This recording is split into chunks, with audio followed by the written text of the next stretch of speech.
Ever tried call betting? No? Well, then it's time to give it a spin. Why? They have interesting odds. Hey Internet, it's your old friend Dominic here with AmericanCasinoGuide.com. So let's start off with call betting, also known as zone betting or area betting. This involves picking a section of the wheel and placing a single bet on each number in that section. Pretty simple, right? Well, not so much. This is where it gets a little bit more difficult. Because to understand call betting, you need to look at the overall geography of a roulette wheel. As you can see, the numbers on the wheel are not in order. This is where the logic for call betting comes in, where the player places a bet on a specific area of the wheel rather than a specific number. There's more. The players bet the same amount on each one of the numbers in the selected area. In this video, we're gonna be covering 4 of the most popular area bets in roulette, and they are Neighbours of Zero, Zero Game, Third of a Cylinder, and the Orphans. The biggest zone we're gonna talk about is the Neighbours of Zero, or the Voisins du Zero, which covers 17 numbers, including 0, and the 8 numbers next to it on either side. So this wide range of 17 numbers puts your chances of hitting one of them at just over 42%. So let's imagine an actual bet. If we're wagering $1 on the Neighbours of Zero zone, it means we have to put down a total of $17. So take that into consideration when thinking about your initial betting amount. If any of these numbers hit, you will win a 35-to-1 payout. This means you're gonna win $36 because of the $1 you get back that you placed on the winning number. Folks, this means you profit a total of $19. The real strength of this bet is that it covers a wide range of numbers and lets you have an alternative to the classic black versus red betting, and includes the number 0.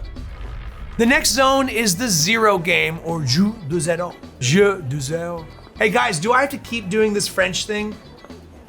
I do.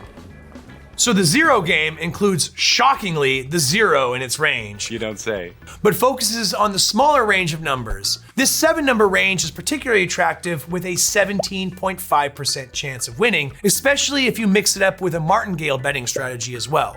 Now let's assume you place a $1 bet on each of these 7 numbers and one of them hits. Well, you win a payout of 35-to-1, meaning you just won $36 for any winning number, including getting back that $1 bet, resulting in a total profit of $29. 36 minus the $7 bet. By the way, I'll be making a video covering my own personal betting strategy using call bets, so make sure to subscribe so you don't miss out on that. Yes, sir. Absolutely, sir. Third up is third of the wheel, not to be mistaken with the third wheel, which as the name suggests, covers 12 or 1/3 of the numbers. This specific zone consists of 12 consecutive numbers offering 32% odds and higher payouts for the numbers covered. With straight up bets paying off 35-to-1, if any number hits, you will again win $36 for any winning number. This means you're looking at a profit of $24. 36 minus the $12 bet. Last but not least is the Orphans, or the Orphelins zone. Whoever named this might have been the writer of Les Miserables, I don't know, but it covers the 8-number range that is not covered by any of the other zone bets, hence the Orphans. When placing a $1 bet, it has the same potential payout of $29 as the Zero Game, but with a better overall odds, a nice 22.222%. Overall, the Orphelin zone offers moderate odds of winning and a decent payout. So, are you ready to go the French way? Let us know what you think about zone betting in the comments section down below. My name's Dominic, wishing you luck and reminding you as always, play responsibly.